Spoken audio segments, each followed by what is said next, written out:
Milí diváci OTV, prednedávnom som zverejnila informáciu, že Konstantinovi Džultajevovi, ruskému novinárovi, bola dňa 9. januára zamietnutá žiadosť o akreditáciu na Slovensku, konkrétne zo strany Slovenského ministerstva zahraničných vecí. Mnohých táto informácia zaskočila a pýtali ste sa ma na dôvody. Ja som teda informovala, respektíve som požiadala o odpoveď ministerstvo zahraničných vecí, ktorí mi uviedli, že vzhľadom na ochranu osobných údajov sa nebudú vyjadrovať ani k skutočnosti, či predmetnú žiadosť posudzovali. Zároveň ma informovali, že na udelenie akreditácie neexistuje právny nárok. Kontaktovala som následne ruského novinára, aby ich on osobne požiadal o dôvody. Dostal však rovnakú odpoveď, že na udelenie akreditácie neexistuje právny nárok. Takže k tým dôvodom sme sa nedopracovali. Tomuto konkrétnemu novinárovi už druhýkrát Slovensko odmietlo akreditovať sa. Prvýkrát podal žiadosť ešte za minulej vlády, ale keďže sa vláda zmenila, tak som mu odporúčala, aby sa pokúsil o akreditáciu znova. Žiaľ bezúspešne, ako vidíte.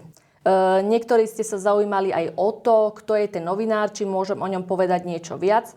Je to novinár s 25-ročnou praxou, nepracuje v štátnom médiu, ale aj keby pracoval, čo v jeho prípade tak nie je, každý by mal právo sa akreditovať.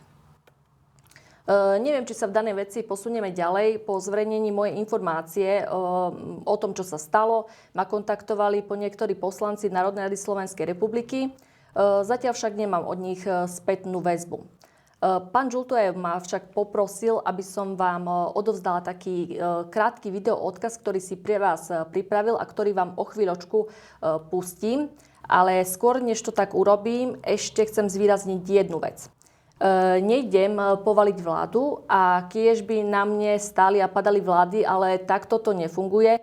Ja som vám v novom roku sľúbila, že sa k vám budem prihovárať otvorene a budem zverejňovať aj informácie, ktoré možno nie sú ľúbivé súčasnej koalícii, ale zverejňujeme to preto, aby váš hlas ľudu bolo počuť, aby bol vnímaný a aby sa veci robili tak, aby ste a aby sme boli spokojní.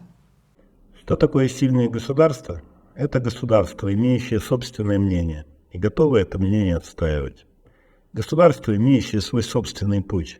Государство, которое управляется не политиками с другой стороны Атлантического океана, а собственным народом. Это открытое государство, уважающее все мнения и точки зрения, смело рассказывающее всему миру о своих достижениях и недостатках. Словакия раз за разом доказывает, что она сильное государство.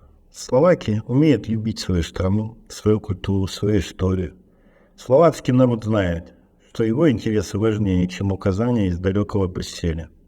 Поэтому у Словакии есть очень большой потенциал. Она находится в начале большого пути.